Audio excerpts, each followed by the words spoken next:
Estudiantes del Ministerio de Enseñanza de Tierra Deseable, bienvenidos a nuestra clase número 12 de Vida Nueva Proyecto Felipe. Seguimos en la lección número 5, que es los 21 capítulos de Juan. Hoy vamos a ver el capítulo número 19 y el capítulo número 20. Vamos a ver el contenido y los temas a tratar. En el capítulo número 19 vamos a ver que Él es el Salvador crucificado. Y en el capítulo número 20 vamos a ver que Él es el conquistador de la muerte. Entonces entremos en materia. Capítulo 19. Jesús se hace obediente hasta la muerte y muerte sobre la cruz. Y vamos a leer acá, Juan capítulo 19, versículo 1 y 2. Como siempre les recomiendo que tengan su cuaderno, papel, hoja, en lo que les guste escribir, lápiz, esfero, para que vayan tomando apuntes y de todas esas cosas que el Señor también les va hablando. Vamos a leer estos dos capítulos. Recordemos que de pronto nos saltamos unos versículos, pero ustedes pueden tener su Biblia a mano y también lo pueden seguir estudiando en casa. Por temas de tiempo no podemos darle como a todo el capítulo completo, pero pues vamos a tomar las cosas más importantes que el Señor haya querido para esta clase. Entonces dice Juan capítulo 19, versículo 1 y 2 dice: Así que entonces tomó Pilato a Jesús y le azotó. Y los soldados entretejieron una corona de espinas y la pusieron sobre su cabeza y le vistieron con un manto de púrpura. Entonces, si podemos ver acá en capítulo anterior, ya habían arrestado a Jesús, Judas ya lo había traicionado, los fariseos, ¿cierto? Los escribas llevaron a Jesús hacia a donde Pilato porque pues quería que él lo sentenciara a muerte, que lo sentenciara a ser crucificado.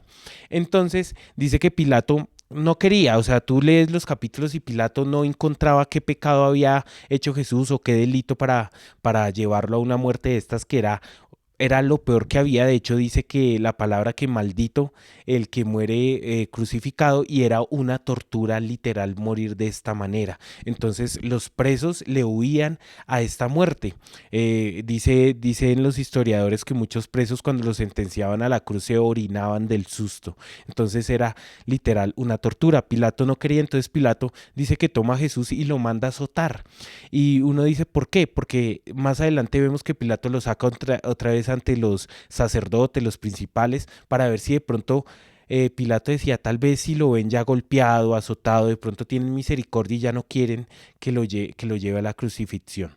Entonces lo azotan. Les voy a mostrar acá una imagen, más o menos así era el látigo con el que llevaban este castigo. Si ustedes pueden ver, los látigos tenían como varias cuerdas y en cada cuerda tenían unas bolas que dicen que eran de acero y también tenían fragmentos de hueso. Cuando estos látigos daban con el cuerpo de la persona, que era amarrada como a un poste y desnudada, las esferas creaban hematomas y los huesos se incrustaban en la carne y al sacarlos arrancaban carne. Entonces era también una tortura y era algo muy doloroso. La persona quedaba muy débil porque perdía también mucha sangre y tenía muchas laceraciones a causa de este castigo.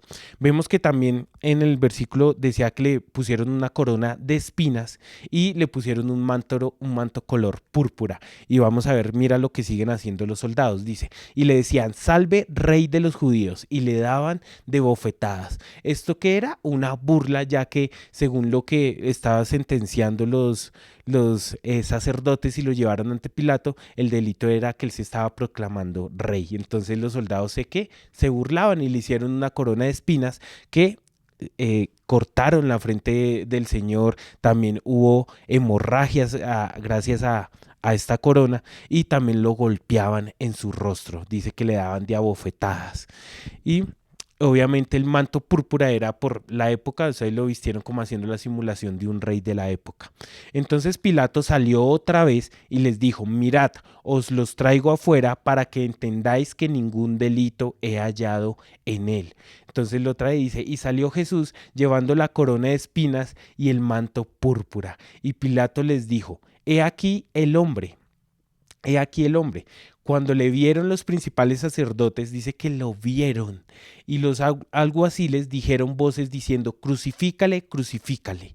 ¿Sabes? Lo vieron golpeado, maltratado, lo vieron que lo azotaron, había perdido mucha sangre, seguramente su cara estaba inflamada de los golpes, lleno de moretones y a ellos no les importó, no tuvieron compasión de Jesucristo y así todo piden, crucifícale, crucifícale. Pilato les dice, tomadle vosotros y crucificale porque yo no he hallado delito en él. Pilato buscaba no sentenciarlo de esta manera. Dice, los judíos le respondieron, nosotros tenemos una ley y según nuestra ley debe morir porque se hizo a sí mismo hijo de Dios. Cuando Pilato oyó decir esto, tuvo más miedo. Entonces, ¿cuál era la excusa ante los judíos para crucificarlo, para llevarlo a la muerte? Era que había cometido una blasfemia, que era decir hijo, que era hijo de Dios. Y ante Roma, esto no era un delito para crucifixión, pero ¿cuál era el delito? Decir que él se había proclamado rey de los judíos y más adelante vamos a ver por qué era el delito. Pero me causa acá mucha curiosidad. Cuando Pilato escucha que él dice que es el hijo de Dios, dice que Pilato tuvo más miedo. Y yo decía, o sea, Pilato tenía más temor de esto que los mismos judíos. Pilato creía más de que Jesús era el Hijo de Dios que los mismos judíos. Esto es increíble. Y siga acá leyendo, entonces Pilato va y le dice esto a Jesús. Y entró otra vez en el pretorio y dijo a Jesús, ¿de dónde eres tú? Tal vez Pilato estaba esperando a que Jesús le dijera, yo soy el Hijo de Dios, yo vengo del cielo. Mas Jesús no le dio respuesta, Jesús calla. Entonces le dijo Pilato, ¿a mí no me hablas? ¿No sabes que tengo autoridad para crucificarte y que tengo autoridad para soltarte? Y sí, es cierto, Pilato no estaba diciendo mentiras, Pilato tenía la autoridad acá terrenal en la tierra. Y de hecho Jesús reconoce esta autoridad y mira lo que le contesta. Jesús respondió, ninguna autoridad tendrías contra mí si no fuese dada de arriba. Jesús le dice, tú tienes la autoridad, pero porque Dios te dio esa autoridad. Si no fuera porque mi Padre te dio esa autoridad y yo como soy obediente, como diríamos acá, Jesús fue obediente hasta la muerte en cruz, dice, me someto a esa autoridad. Pero no porque Pilato tuviera más poder que Jesús, Jesús tenía más poder que Pilato. Obviamente Jesús era 100% hombre, pero también era 100% Dios, pero él se sometía a la autoridad que le había dado Dios a Pilato. Por tanto, el que a ti me ha entregado mayor pecado tiene. Jesús le está diciendo, ¿sabes qué? Los sacerdotes, los que me entregaron a ti, tienen mayor pecado. Tú simplemente eres un instrumento para llevarme al propósito del Señor, al propósito de Dios, al propósito de mi Padre, que era morir en la cruz por nuestros pecados. Dice, desde entonces procuraba Pilato soltarle, pero los judíos daban voces diciendo, si a este sueltas, no eres amigo de César. Todo el que se hace rey a César se opone. Y acá vemos cuál era el delito y por qué Pilato decide crucificarlo. Pilato simplemente estaba por debajo del César. Pilato le servía al César. Entonces, si el César se enteraba de que había un hombre que se había proclamado rey, como decían los principales sacerdotes, como decían los escribas, de que Jesús se había proclamado rey de los judíos y que Pilato estaba consintiendo esto, Pilato podía morir, podía el César enviarlo a la muerte. Entonces este era el delito por lo que lo acusaban ante los romanos. Dice, versículo 13. Entonces Pilato, oyendo esto, llevó afuera a Jesús y se sentó en el tribunal en el lugar llamado el enlosado, y en el hebreo Gabata.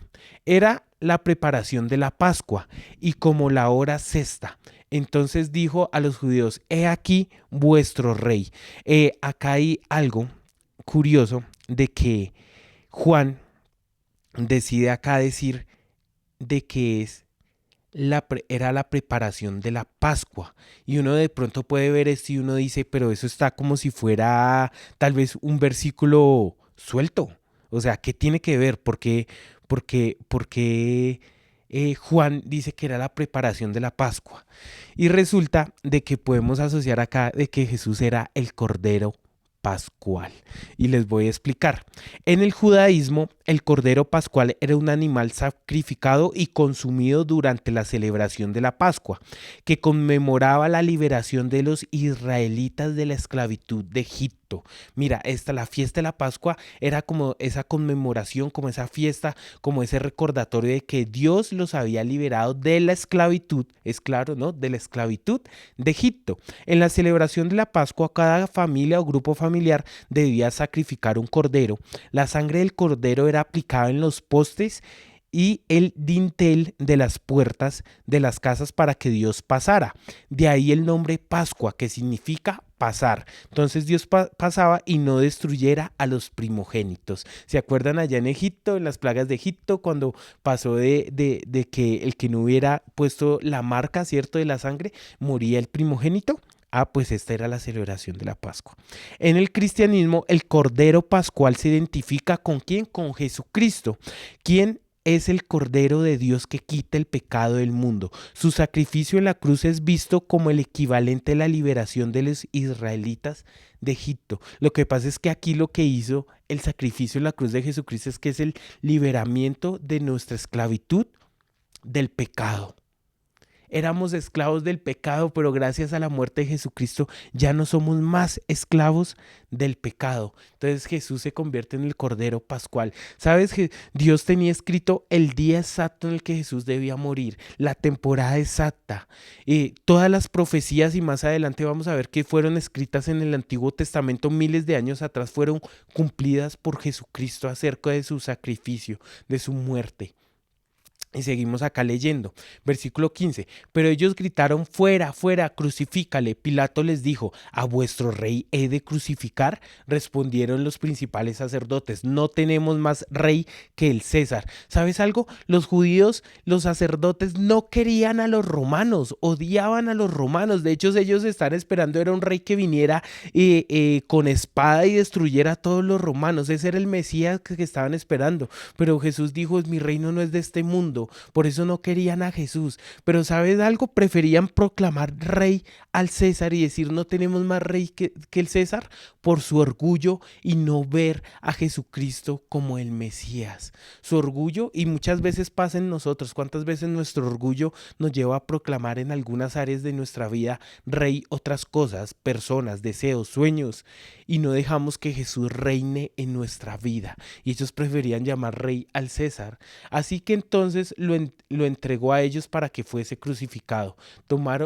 Tomaron pues a Jesús y lo llevaron. Y vamos a ver la crucifixión. Él, cargando su cruz, salió al lugar llamado la Calavera, y en hebreo Gólgota, el monte Gólgota o la Calavera. Y allí le crucificaron, y con él a otros dos, uno a cada lado y Jesús en medio. Los otros dos podemos ver más ampliado en los otros evangelios. Dicen que eran criminales, eran ladrones, ¿sí? Estaban ahí porque no eran unas peritas en dulce, como podrían decir, eran hombres malos. También podemos ver más explicados en otros evangelios el camino de Jesús hacia el Gólgota, como ya él estaba débil físicamente porque había sido maltratado, azotado, había perdido mucha sangre, y él dice que cae al piso de frente y suelta la cruz, y toman a un hombre llamado Simón de Cirene para ayudarle a cargar la cruz. También como lo llevan, lo crucifican, lo clavan a la cruz, ¿cierto? En sus manos, sus pies, y lo alzan en esta cruz. Entonces, dice acá versículo 19, también podemos ver más ampliado que los dos hombres que estaban ahí, uno de ellos se arrepiente y Jesús le dice: hoy estarás conmigo en el paraíso. Podemos ver toda esta historia ampliada a través de los otros evangelios. Pero Juan acá quería como explicar más como desde otro punto de vista cómo había sufrido también Jesús y como ese amor y todas las profecías que se habían cumplido. Dice versículo 19, escribió también Pilato un título que puso sobre la cruz, el cual decía: Jesús Nazareno, Rey de los Judíos. Y muchos de los judíos leyeron este título porque el lugar donde Jesús fue crucificado estaba cerca de la ciudad, y el título estaba escrito en hebreo, en griego y en latín. Bueno, el camino, salían de la ciudad y el camino al Gólgota era un camino principal. Entonces todo el mundo podía ver a los que llevaban a crucifixión, y también servía como escarmiento para aquellos que pensaran en cometer un delito y que dijeran: no podemos ser crucificados. Y se podía ver ahí a todas las personas que iban pasando, podían ver claramente los que estaban crucificados. Entonces podían leer este título en hebreo. ¿Por qué en hebreo? Porque era el idioma natal, ¿cierto? El idioma que hablaban los judíos, en griego, porque dicen que muchos de los turistas hablaban griego, la gran mayoría hablaban griego, y en latín, porque era el idioma de los romanos. Seguimos acá, versículo 21 y 22. Dijeron a Pilato los principales sacerdotes de los judíos: no escribas rey de los judíos, sino que él dijo: soy rey de los judíos. Respondió Pilato: lo que he escrito, he escrito. En otras versiones dice: lo que está escrito, escrito está. Pilato no se retrató y ellos, claro, ellos decían: ¿cómo que rey de los judíos? Y realmente no solo era rey de los judíos, era rey de todo el mundo, porque a través de su muerte y resurrección es rey de reyes y señor de señores. Sigamos acá leyendo versículo 23. Cuando los soldados hubieron crucificado a Jesús, tomaron sus vestidos e hicieron 4 partes, una para cada soldado. Tomaron también su túnica, la cual era sin costura, de un solo tejido, de arriba a abajo. Entonces dijeron entre sí: no la apartamos, sino echemos suertes. Mira lo que dice acá: echemos ¿qué? Suertes sobre ella, a ver de quién será. Esto fue para que se cumpliese la escritura que dice: repartieron entre sí mis vestidos y sobre mi ropa echaron suertes. Y así le hicieron los soldados. Mira la escritura, esto fue una profecía, es un salmo de David, si no estoy mal, y dice: repartieron, Salmo 22, 18, repartieron entre sí mis vestidos y sobre mi ropa echaron suertes. Eh, Curioso, ¿no? Las profecías, cómo el Señor inspiró la palabra e inspiró todo desde la antigüedad, y más adelante vamos a ver otros versículos. Dice Juan 19, 28 y 29. Después de esto, sabiendo Jesús que ya todo estaba consumado, dijo para que la escritura se cumpliera: tengo sed. Sí, dice que tengo sed. Y allí una vasija llena de vinagre. Entonces ellos empaparon en vinagre una esponja y poniéndola en un hisopo, se la acercaron a la boca. Acá dice versículo 30. Cuando Jesús hubo tomado el vinagre, dijo: consumado es. Y habiendo inclinado la cabeza, entregó el espíritu. ¿Sabes? Acá la palabra consumado es la palabra te, teletestain, que significa, era muy usada en la época. Les voy a dar un ejemplo. Digamos, yo le debo dinero a alguien y cuando yo le pagaba el dinero, la persona decía: deuda saldada, decía tetelestain, como consumado es. Acá Jesús estaba diciendo: todo fue cumplido, ya todo está hecho, ya fue pagada la deuda que se debía a precio de sangre. Tenía que morir un cordero para perdón de pecados, un cordero limpio, sin mancha, un hombre sin pecado como fue Jesucristo, para pagar la deuda que teníamos con el Señor por nuestro pecado. Dice que habiendo inclinado su cabeza, entregó su espíritu. Acá Jesús, ¿qué? Muere. Versículo 31. Entonces los judíos, por cuanto era la preparación de la Pascua, a fin de que los cuerpos no quedasen en la cruz en el día de reposo, pues aquel día de reposo era de gran solemnidad, ¿cierto? Ellos siempre cuidaban su día de reposo. Rogaron a Pilato que se les quebrasen las piernas y fuesen quitados de allí. ¿Por qué pidieron a Pilato que se le quebrasen las piernas?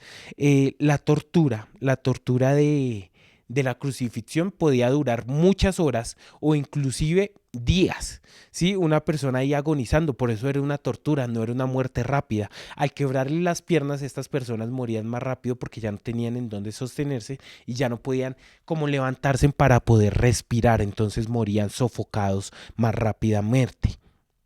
¿Qué pasó? Jesús, ya habíamos leído en el versículo anterior que ya había muerto. Y uno dice: pero ¿por qué Jesús murió tan rápido? Porque estaba ya agotado. Ya había sido maltratado, golpeado, había perdido mucha sangre, pero todo esto sucedió por algo, porque él necesitaba morir primero que los otros y morir más rápido. ¿Y el por qué? Porque en esto también estaba escrito algunas profecías. Dice versículo 32. Vinieron pues los soldados y quebraron las piernas al primero y asimismo al otro que había sido crucificado con él. Mas cuando llegaron a Jesús, como le vieron ya muerto, no le quebraron las piernas. ¿Qué pasó? No le quebraron las piernas, pero uno de los soldados le abrió el costado con una lanza. Entonces recuerden, no le quebraron las piernas, pero sí le abrieron el costado. Y al instante salió sangre y agua. Y el que lo vio da testimonio. ¿A quién se refiere Juan? A él. Él fue mismo el que vio, Juan mismo vio. De hecho, en algunos versículos también podemos ver que en el camino hacia el Calvario, Jesucristo se encuentra a su madre y va con Juan y Jesús le dice, madre, ahí tu hijo, hijo, ahí tu madre. O sea, Juan vio toda la crucifixión de Jesús y cómo sufrió en esa cruz. Dice, y el que lo vio da testimonio y su testimonio es verdadero. Y él sabe que dice la verdad, para que vosotros también creáis.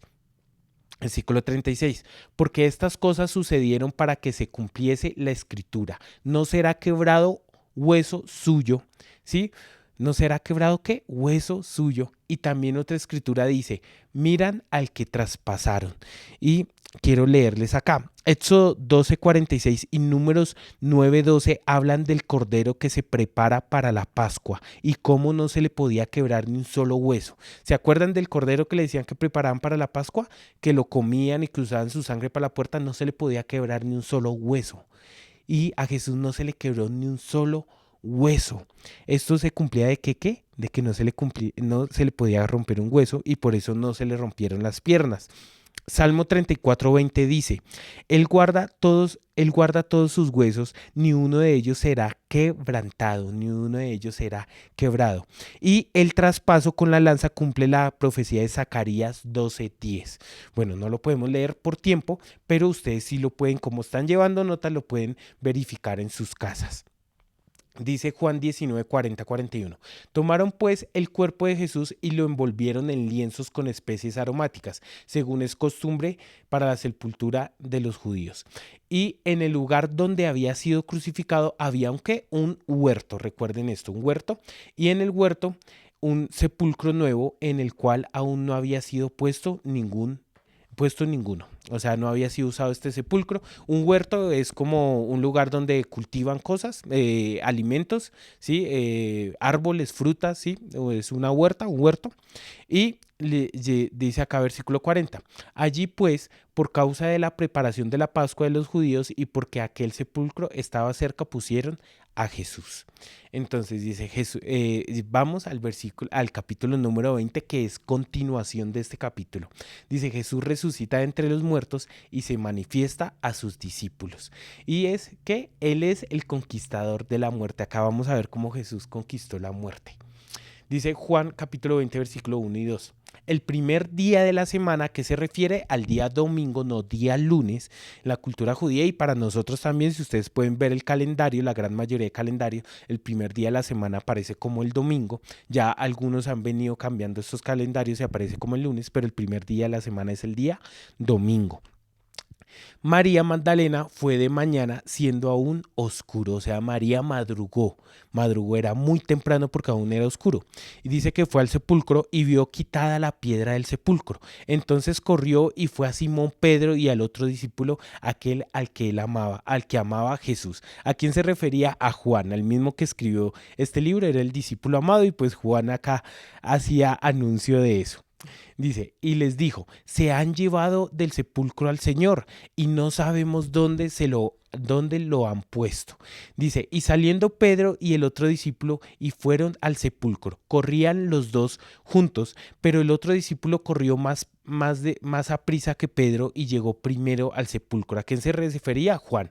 Juan, según la cultura y según los historiadores, Juan era mucho más joven que Pedro. Más o menos dicen que puede ser entre unos 5 y unos 8 años más joven que Pedro. Entonces Juan, pues obviamente los años no vienen solos, corrió más rápido que Pedro. Pero dicen que llega Juan y mira lo que pasa. Y bajándose a mirar, vio los lienzos puestos allí, pero no entró.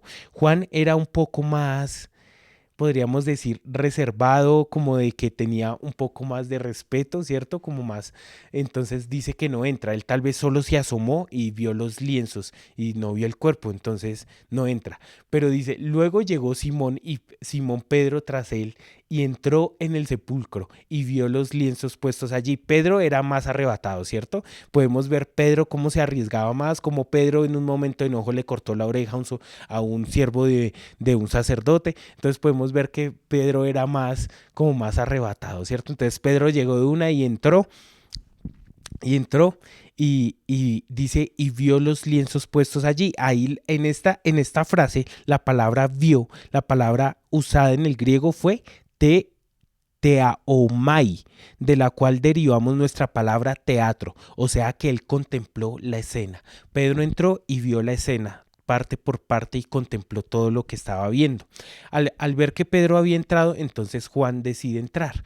Dice, Pedro vio y el sudario, vio las vendas y el sudario. Dice que había sobre la cabeza de Jesús, no puesto con los lienzos, sino enrollado en un lugar aparte. Entonces entró también el otro discípulo, ¿quién? Juan. Entró, entonces ya Pedro entró, entonces Juan dice, bueno, yo también puedo entrar. Entró el discípulo que había venido primero al sepulcro y vio y creyó. Acá la palabra vio en el original griego significa saber. Acá significa ¿qué? Saber o conocer. Entonces acá podemos decir que cuando Juan vio esto, dice, entró al sepulcro y dice, y supo y conoció y creyó. ¿Qué supo Juan? De que Jesús había resucitado y podemos ver confirmación en el versículo 9. Entonces, ¿qué? Creyó que Jesús había resucitado, dice, porque aún no habían entendido las escrituras que era necesario que él resucitase entre los muertos y volvieran los discípulos a los suyos, ¿sabes? Ellos no habían entendido aún, Jesús les había dicho, es necesario que yo muera, pero que después resucite al tercer día, no habían entendido, pero cuando ven la tumba vacía, contemplan la escena, vieron, supieron y creyeron de que Jesús había muerto. Entonces dice, ¿y qué? Y volvieron a los suyos. Ellos no se quedaron ahí y dijeron, ¿sabes qué? Jesús ya resucitó. Pero, ¿qué pasó con María? María vuelve y dice, pero María estaba afuera llorando junto al sepulcro y mientras lloraba se inclinó para mirar dentro del sepulcro y vio a dos ángeles con vestiduras blancas que estaban sentados, el uno en la cabecera y el otro a los pies donde el cuerpo de Jesús había sido puesto. Y le dijeron, mujer, ¿por qué lloras? Les dijo, porque se han llevado a mi Señor y no sé dónde lo han puesto. Cuando había dicho esto, se volvió y vio a Jesús que estaba allí sentado, mas no sabía que era Jesús. Sí, entonces él le dice, ¿qué? Estoy buscando. María estaba aún buscando el cuerpo de Jesús. María no había entendido las escrituras. María o no recordaba o no sabía, tal vez sí, no había entendido las escrituras de que Jesús había resucitado. Entonces ella dice, estoy buscando el cuerpo de Jesús, pero dice que vio a Jesús, pero no lo reconoció, mas ella no sabía que era él. Entonces mira lo que pasa, Jesús le dijo, mujer, ¿por qué lloras? ¿A quién buscas? Ella pensando que era el hortelano. Hortelano es como el agricultor, como el que cuida la huerta. Recordemos que la tumba de Jesús estaba en una huerta, como habíamos visto a finales del capítulo anterior.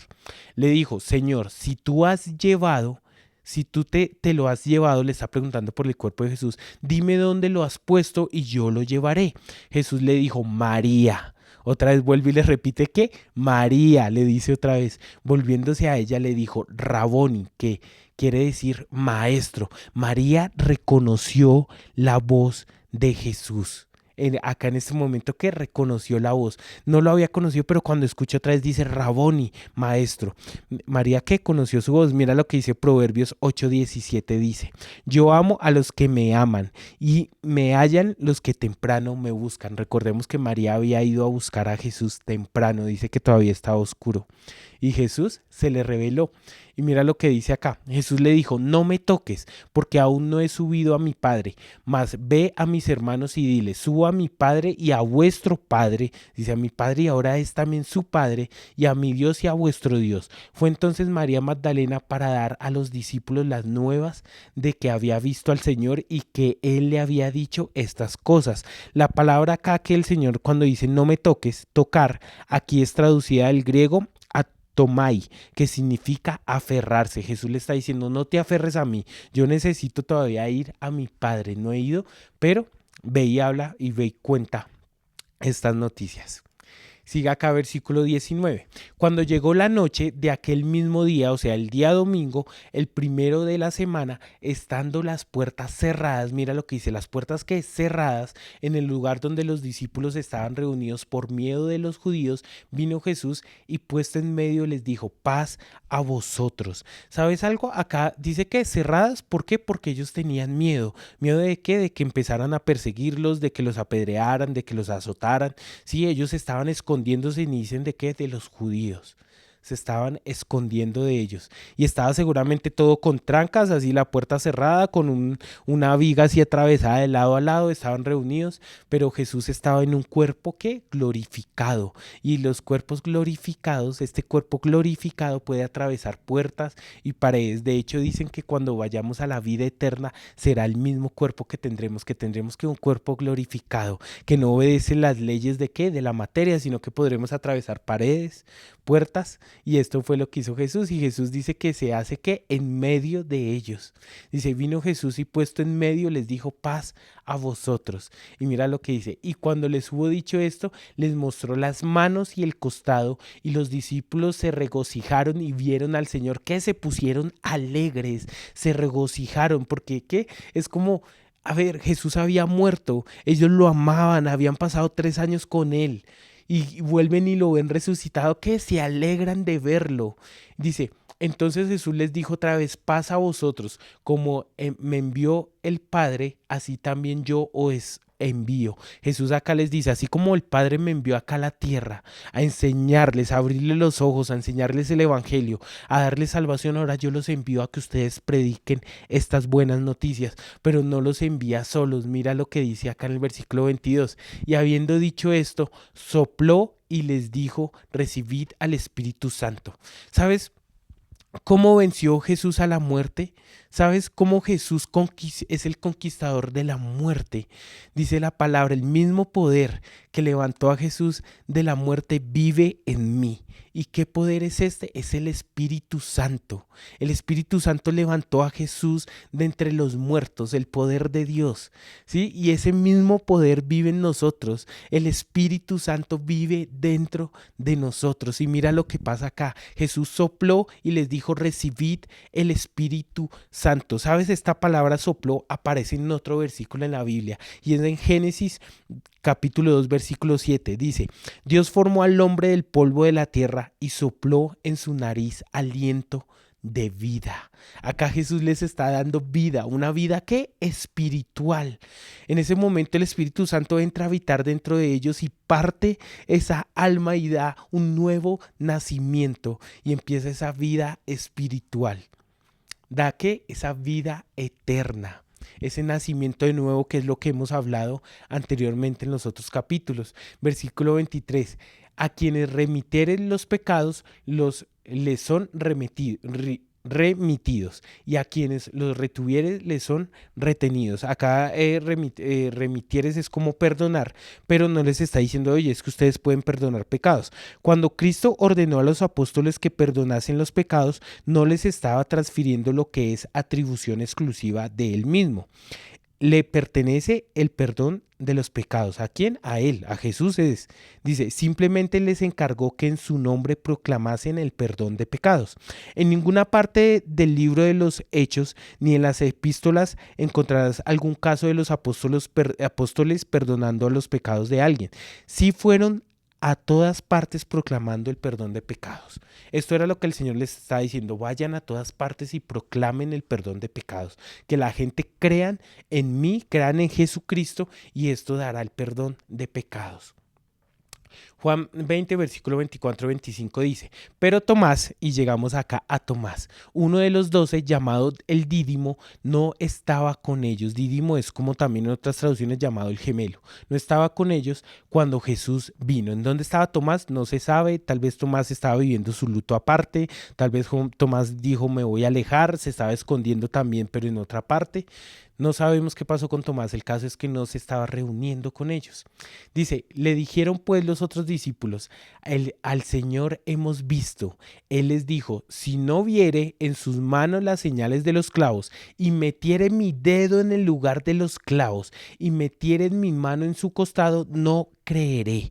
Tomás estaba, ¿qué diciendo? Pruebas, pero el Señor es muy misericordioso y lo podemos ver hoy en día. Hay personas que creen en el Señor Jesucristo y su propia vida dice, yo creo en Él porque Él transformó mi vida, pero hay personas que para creer necesitan un milagro y muchas veces el Señor provee estos milagros para que las personas crean, porque es misericordioso y a cada quien, ¿cierto? Él sabe qué es lo que necesita para creer. Hay otros que así vean milagros, siguen siendo orgullosos y no creen, y se alejan y se apartan, así puedan ver los milagros más grandes. Pero el Señor sabe cada quien qué es lo que necesita. Él es misericordioso y vino y quiere que todos nos salvemos y vino a dar perdón para todos. Versículo 24. Pero Tomás, uno de los 12, llamado el Dídimo, no, esto ya lo habíamos leído, vamos al otro, qué pena con ustedes. Versículo 26. 8 días después, o sea, Jesús esperó una semana a ver qué Tomás, a ver qué decisión tomaba. Estaban otra vez todos los discípulos dentro y con ellos, ¿qué? Tomás. Ahora sí estaba Tomás reunido con ellos. Llegó Jesús, estando las puertas otra vez que estaban cerradas, ellos estaban todos cerrados. Jesús vuelve y atraviesa la puerta, dice, y se puso en medio y les dijo, paz a vosotros. Es exactamente la misma escena de 8 días anterior, pero esta vez sí estaba Tomás. ¿Y Jesús qué? Jesús, como está en todas partes, escuchó lo que había dicho Tomás. Dice, luego dijo a Tomás, pon aquí tu dedo, va a ir qué y lo confronta. Muchas veces Jesús, nuestro Señor, tiene que confrontarnos para que podamos creer y que reaccionemos y quite esa venda de nuestros ojos. Dice, pon aquí el dedo y mira mis manos y acerca tu mano y métela en mi costado y no seas incrédulo, sino creyente. Tomás no necesita hacer esto. Tomás, cuando ve a Jesús y Jesús lo confronta con la verdad, con que lo había escuchado, lo que había dicho, Tomás toma esto y dice, entonces Tomás respondió y le dijo, Señor mío y Dios mío. Para un judío decir Señor mío y Dios mío era llegar a un punto culminante. Era decirle, Señor, me someto a ti, yo soy tu siervo y tú eres mi Dios. Esto no era fácil para un judío.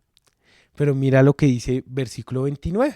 Jesús le dijo, porque me has visto, Tomás, creíste. Bienaventurados los que no vieron y creyeron. ¿Sabes? Acá entramos nosotros. Acá Jesús está hablando de nosotros. Nosotros no estuvimos hace más de 2000 años para ver a Jesucristo hacer milagros, para verlo caminar en la tierra, para ver que no cometió pecados, para verlo morir en una cruz y para verlo resucitado. Pero tenemos la fe y creemos 100% en que toda la palabra está inspirada por Dios, que fue escrita por hombres, pero inspirada por Dios y que todo lo que está escrito es verdad, que todo lo que está escrito y que todo lo que hizo el Señor Jesucristo es cierto y de que Él vino a la tierra, caminó entre nosotros durante 33 años, no pecó, fue a la cruz, murió y resucitó al tercer día por el perdón de nuestros pecados. No necesitamos verlo, pero lo creemos por fe. Y dice, bienaventurados los que no vieron y creyeron. Y eso somos nosotros. Versículo Juan capítulo 20 del 30 al 31 dice, hizo además Jesús muchas otras cosas, ¿cierto? Muchas otras señales en presencia de sus discípulos, las cuales no están escritas en este libro, pero estas se han escrito para que creáis que Jesús es el Cristo, el Hijo de Dios, y para que creyendo tengáis vida en su nombre. ¿Sabes? Dice que la palabra que dice que Jesús hizo muchas cosas y que no alcanzarían los libros para escribir todos los milagros y todas las señales que él hizo. Dice, pero esto que está escrito en este libro de Juan y en toda la palabra está escrito para que creyendo tengáis vida en su nombre. Recordemos todo lo que hemos aprendido en Vida Nueva, Proyecto Felipe, que es creer en lo que les acabo de decir. Y todo el que cree en el Señor Jesucristo no se pierde, sino que tendrá vida eterna. Y acá terminamos la clase del día de hoy. Es un placer. Muchas gracias por estar ahí conectado. Recuerdas ir y contestar las preguntas en el Classroom. Recuerda que si tienes alguna duda te puedes acercar al stand del Ministerio de Enseñanza y con gusto la estaremos resolviendo. ¿Qué te parece? Y oramos. Gracias, Padre Celestial, por este tiempo de enseñanza que nos has dado. Gracias porque aún a mí mismo me has enseñado cosas nuevas y has recordado otras que habías olvidado, que había olvidado. Gracias, Padre Celestial, porque eres bueno y eres tú quien da la sabiduría. Gracias porque eres tú quien sufrió, Señor, y llevó ese castigo, el castigo que merecíamos nosotros, Padre Celestial, y sufriste hasta la muerte y fuiste obediente y nos diste ese ejemplo de obediencia hasta la muerte en cruz, Señor. Y hoy creemos, Padre Celestial, que tú moriste por nosotros, Señor. Y gracias a eso, en que creer en ti, que aunque no estuvimos allá para verlo, y creemos, tenemos vida eterna. Gracias, Señor, porque tú venciste la muerte y así como tú la venciste, llegará el día en que nosotros también vencemos esa muerte. Y acá en la tierra hemos vencido esa muerte espiritual. Y llegará un día que estaremos allí junto a ti, una eternidad adorándote y alabándote. Gracias, Padre amado, es en el nombre de Jesús. Amén y amén.